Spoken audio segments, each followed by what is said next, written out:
আজ আমি বানাবো আমপোড়া চিকেন। আমপোড়া চিকেন বানানোর জন্য আমি 750 গ্রামের মতো চিকেন নিয়েছি, মুরগির মাংস, এবং দুটো কাঁচা আমকে আমি আগুনে পুড়িয়ে নিচ্ছি।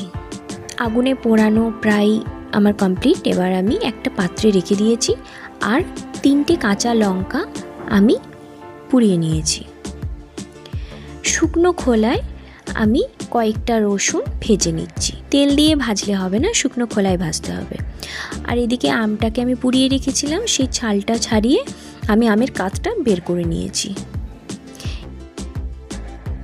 এবার 3টে কাঁচা লঙ্কা আর রসুন আর 1 টুকরো আদা আমি এটা স্মুথ পেস্ট করে নেব মিক্সিতে দিয়ে। আমার স্মুথ পেস্ট হয়ে গেছে। এবার আমি একটা পাত্রে ঢেলে নিচ্ছি। এবার আমি এর মধ্যে কিছু মশলা অ্যাড করব। আমের টকটাকে ব্যালেন্স করার জন্য আমি নিয়েছি প্রায় 4-5 চামচের মতো মধু, আর নিয়েছি কাসুন্দি 2 চামচের মতো। এবার আমি এটাকে খুব ভালোভাবে মেখে নিচ্ছি। এদিকে মাংসটা আমি এখানে ধুয়ে পরিষ্কার করে রেখেছিলাম, ওর মধ্যে আমি এগুলো দিয়ে দিচ্ছি। আর কিছু গুঁড়ো মশলা অ্যাড করেছি, লবণ, লঙ্কার গুঁড়ো, হলুদ গুঁড়ো, ধনে গুঁড়ো, জিরে গুঁড়ো। ব্যাস, এটাকে আমি খুব ভালোভাবে ম্যারিনেট করে নিচ্ছি এবং 10 মিনিটের মতো আমি রেখে দেবো। এদিকে আমি কড়াই বসিয়ে নিয়েছি, গ্যাস ওভেন অন করে, এবং ওর মধ্যে কিছুটা সর্ষের তেল দিয়ে দিয়েছি। আর মাঝারি সাইজের 5টা পেঁয়াজ আমি কুচি করে দিয়ে দিয়েছি। ভাজা ভাজা হয়ে গেলে 10 মিনিটের মতো ভেজেছি। তারপরে যে মুরগির মাংসটা ম্যারিনেট করে রেখেছিলাম ওটা আমি ওর মধ্যে দিয়ে দিচ্ছি।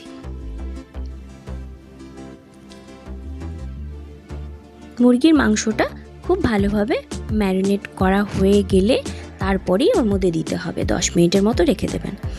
খুব ভালোভাবে এটাকে নাড়াচাড়া করা হলো। 10 মিনিটের মতো নাড়াচাড়া করে আমি একটা পাত্র দিয়ে ঢেকে দিলাম।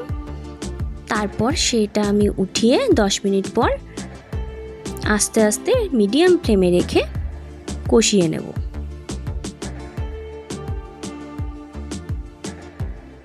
এদিকে আমি একটা পাত্রে জল নিয়ে নিয়েছি এবং ওর মধ্যে গরম মশলা নিয়ে নিয়েছি, গোটা দারচিনি, এলাচ, লবঙ্গ।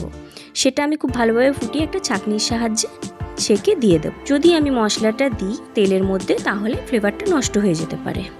আর কিছু কাঁচা লঙ্কা দিয়ে দিয়েছি। এটাকে কিছুক্ষণ ফুটিয়ে নিতে হবে, প্রায় 10 মিনিটের মতো ঢাকা দিয়ে। তারপর ফোটানো হয়ে গেছে আমার। এবার আমি ঢাকনা উঠিয়ে আরও কয়েকবার নাড়াচাড়া করে নেব। দেখুন আমাদের আম পোড়া চিকেন একদম রেডি। কাঁচা লঙ্কা দিয়ে গরম গরম ধোঁয়াটা ভাতের সাথে দুর্দান্ত লাগে খেতে।